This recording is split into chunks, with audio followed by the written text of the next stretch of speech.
Fearful Symmetry Fridays number 7. The Wheel of Fortune.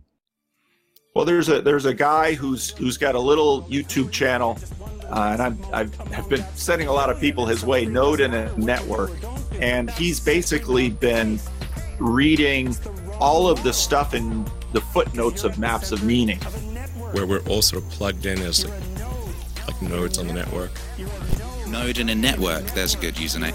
A node in a network. The wrong model, because you're at the center of a network. You're a node in a network.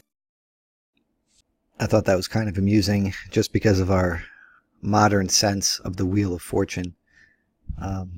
So don't mind my sense of humor there.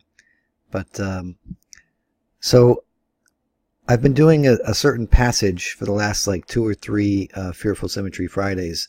It was one passage that I broke up into 2 or 3 segments.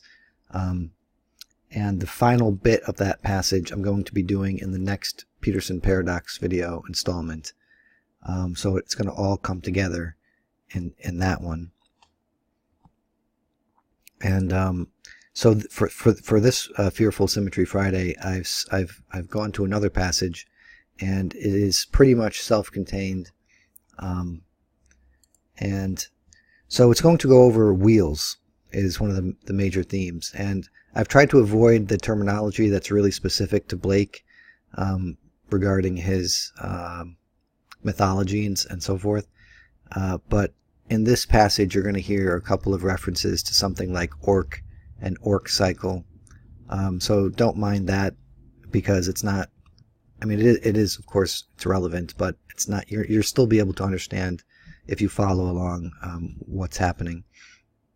So you're going to hear about the Wheel of Time, the Wheel of Space, the Wheel of Fortune, and if you're a Game of Thrones fan, you might remember how Daenerys Stormborn Targaryen said she was going to break the wheel, as houses would rise in the Game of Thrones universe and crush everyone beneath them, and then they would fall and get crushed themselves, and so forth. And so there was a certain kind of cycle of power, a power dynamic in the Game of Thrones universe that exists in the real world too. Political power and social power and economic power and so forth. And this was represented as a wheel, and it was something that people thought was a fixture of how the world worked. And so for Daenerys to say she's going to break the wheel, she's not just going to take control of the wheel or to utilize it in some way or become the part that always stays on top. She said she's going to break it. So that was a pretty significant thing.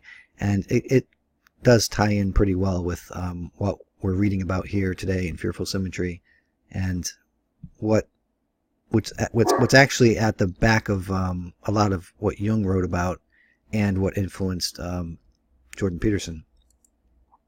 So we're going to come back to Locke again.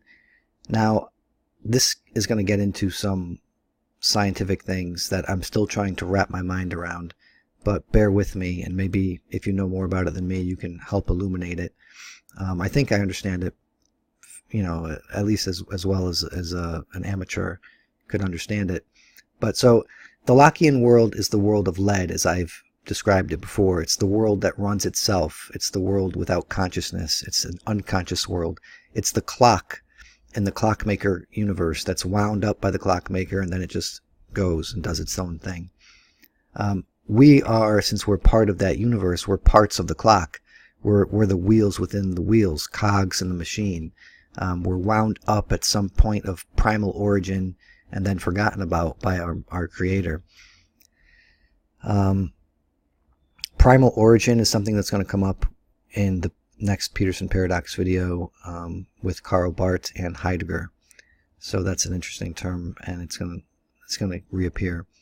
I'm not going to explain it now, but one of the things to note about William Blake is that when, in his time in England, he was seeing a lot of factories come about, and so the mill wheels and that kind of thing, it was always a way it was sort of dehumanizing, and it was emphasizing the mechanical, the tool, instead of the person.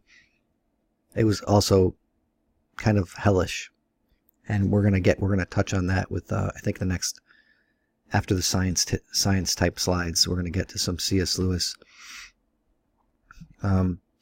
All right, so we're parts of the clock because we're part of nature, and we are evolved out of this lead into creatures capable of reflecting on their own position in the clock. See, this is the rub. This is the real hard part. That's one of the problems with consciousness. It's a sort of an ethical problem. So the rub comes ultimately when we discover that there is no time. This is another thing. So time is merely a qualia, like red. And I don't know how many of you are aware of this, but this is a pretty, I want to say, basic fact in science, in physics, in cosmology. At least that's from how I read it in The Mathematical Universe by Max Tegmark. Apparently, this all comes right out of Einstein's theory of relativity. And it took a while for people to agree about it, but I guess there's some consensus regarding this. So time is supposedly just a qualia, like red. And our sense of will, and see, this is where the Harari piece about free will, which I just posted about on my Twitter plug, follow me at GoldJBP. I need to do a video going over that piece that he did about free will. So our sense of free will starts to come into question when we realize the nature of space and time as mere coordinates, not things in themselves. So, for example, the height, width, and depth is something that comes up in Blake's poetry a lot. These are the 3 dimensions of space, and this is the wheel of space. These are the confines of space. And then there is time as just another sort of coordinate. So if you know how coordinate systems work, the X, Y, and Z sort of axes, and you can find anything on a 3-dimensional space. But time is that 4th dimension. So now if you have a 4-dimensional space, which is, let's say, the universe, right? With that 4th coordinate, you can then, precisely find anything along the entire length of what is. So I know that might seem odd to hear, or maybe I didn't say it quite right. So I have some diagrams to help explain this point.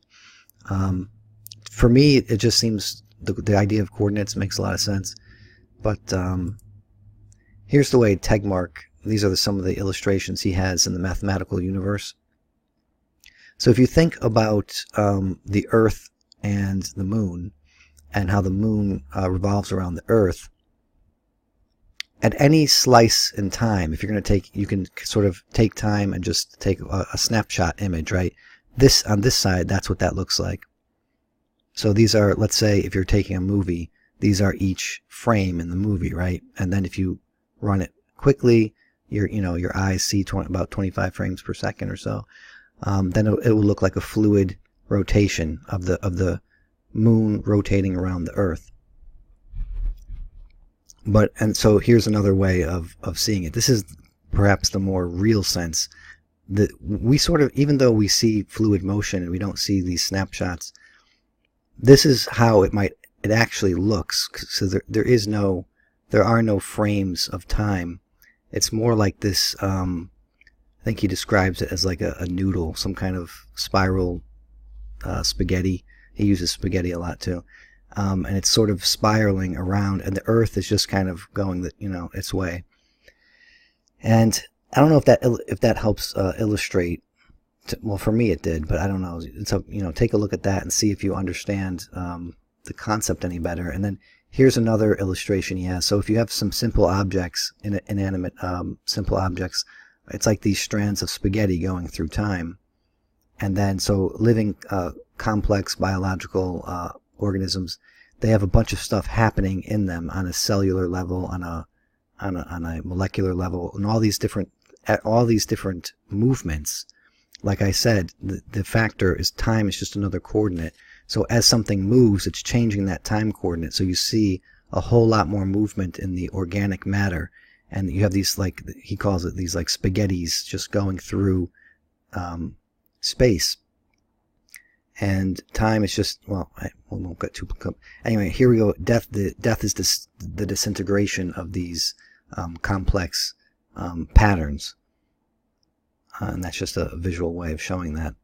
I can't really think of another way of explaining it, and that's the hard thing. When something makes sense to you, easily. You don't have to overcome trying to understand it. It's hard to try to understand how it doesn't make sense to others to try to then re-explain it to them.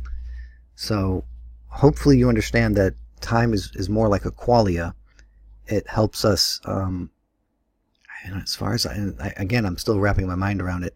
As far as I can tell, it's helping us deal with this reality. Like Jordan Peterson says, there's a basic structure to reality. And what we've found with science is that some things work better than others, right? So the bad scientific theories, the experiments that don't pan out, that doesn't work, and then some stuff does work. And as Sam Harris admitted, we don't know how or why the some stuff does work. We just know that it works. And that's the strongest case for science, is it's pragmatic. It works. So we use it because it works. We don't know much more beyond that. And then, but Peterson's trying to say, likewise, with stories, certain stories that have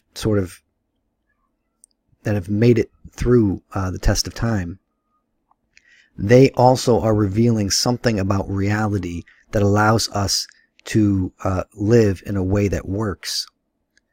So it's interesting. Science is sort of like a tool to create things, or to create, make, or however you want to define that. But it's not a tool to run a society. The stories are more like the tool we use to run and develop societies or civilizations. Science is not the tool to. I mean, it's like picking up a hammer to drive in a screw. You could probably do it, but it's not going to come out quite right. Hello. So this is Future Node interrupting this video.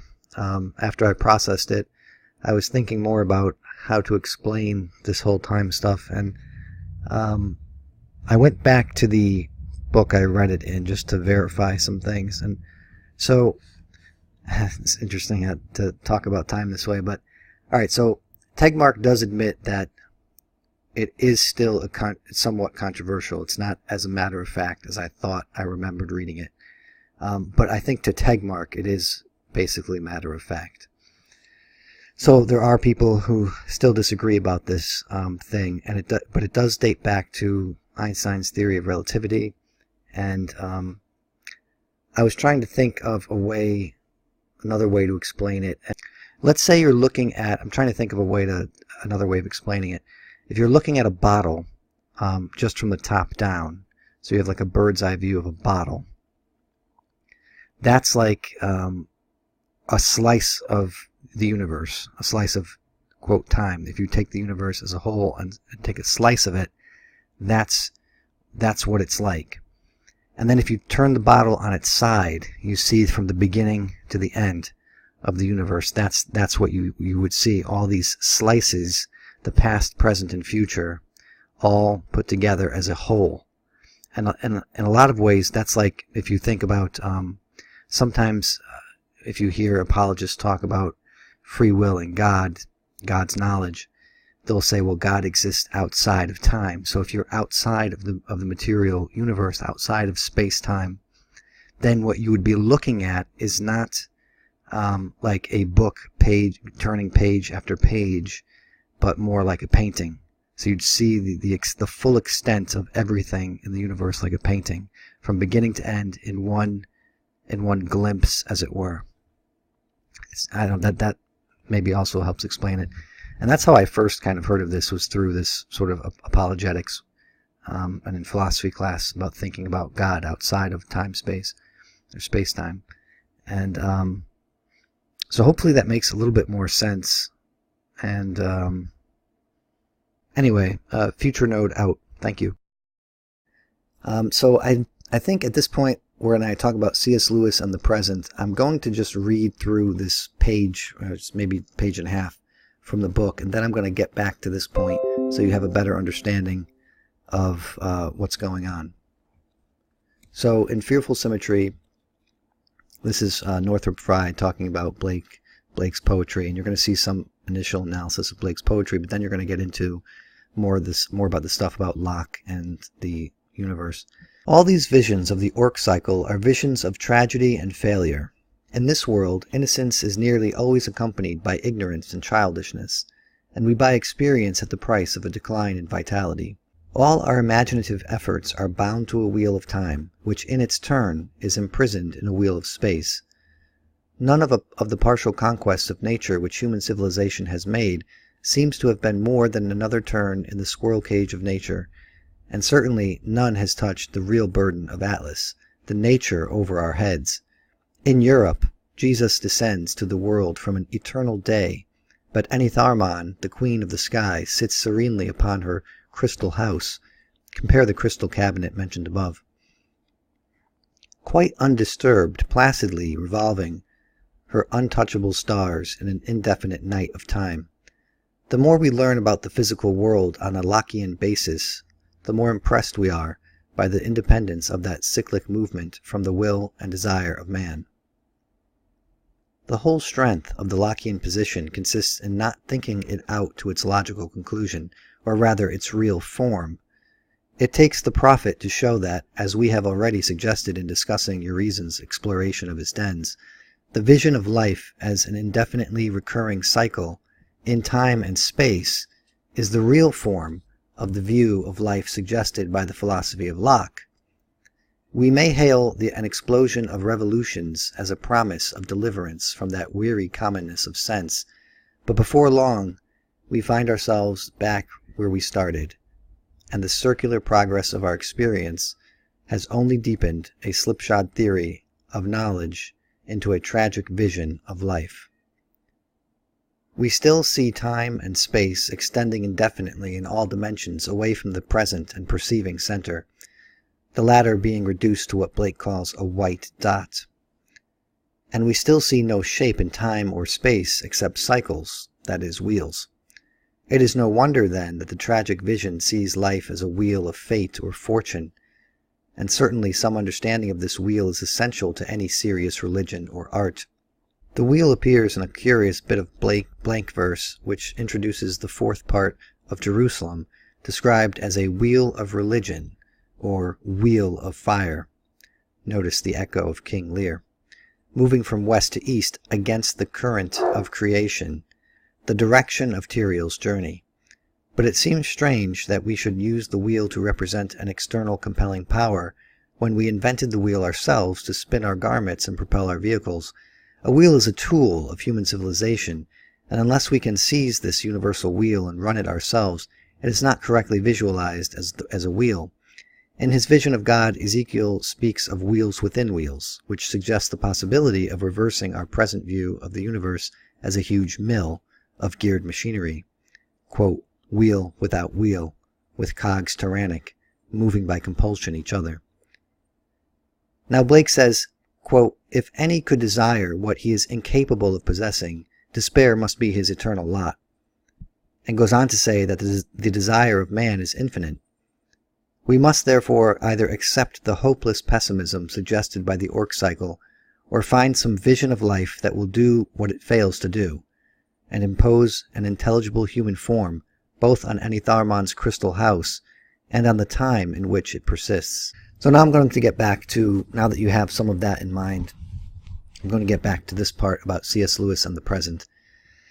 So if you read The Great Divorce, Frye's description here of time and space extending indefinitely in all dimensions away from the present and perceiving center, that seems to be what I would refer to as Lewis's description of hell and The Great Divorce. And so we come to Blake's mental and present again. I've been talking about this a lot, and it's going to come up in the Peterson Paradox video. Blake's vision of what is mental and present is what's true and what is the world. The world is not past and physical. This is the center which we find ourselves at all times and places. It's the present moment. It's in our vision, which is in our mind. The Lockean view of the world extends space and time all around us, wrapping us in a blanket of indefiniteness, which is always associated in Blake's poetry with some kind of negativity or hell. The wheel is a tool that becomes a representation of the world. This is what Sam Harris is getting at with science.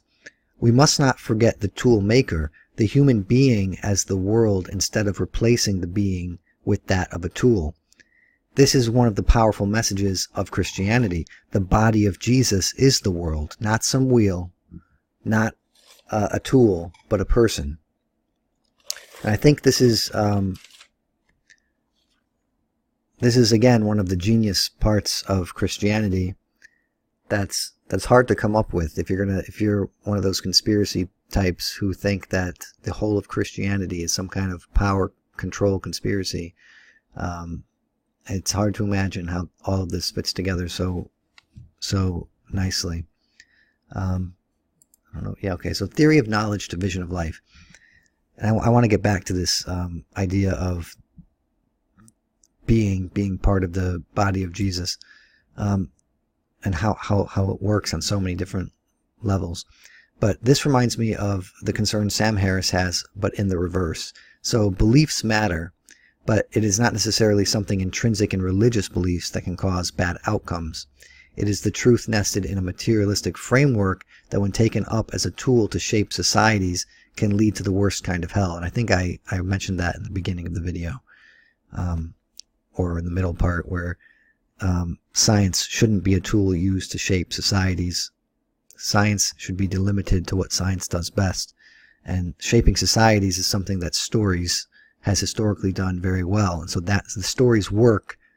That's what we should be using to shape societies. So there is a wheel to empower and there's a wheel to crush, and that goes back to, you can, if you're a Game of Thrones fan, you can think of that, you know, Daenerys is trying to use the wheel to empower perhaps, and then to crush it after she's empowered everybody by setting all the slaves free and then crushing the wheel. And then, but historically the wheel has been used to crush people. There's a lens through which we're able to see the world more clearly, and this is what I think Jordan Peterson is sort of constructing for us, is a way to understand the world from the bottom up, and religion as from the top down. Biology is from the bottom up, but so are myths. He's bringing the myth in from the bottom up, and the lens that focuses light so intensely that it burns the world away instead of giving us a clear vision of it.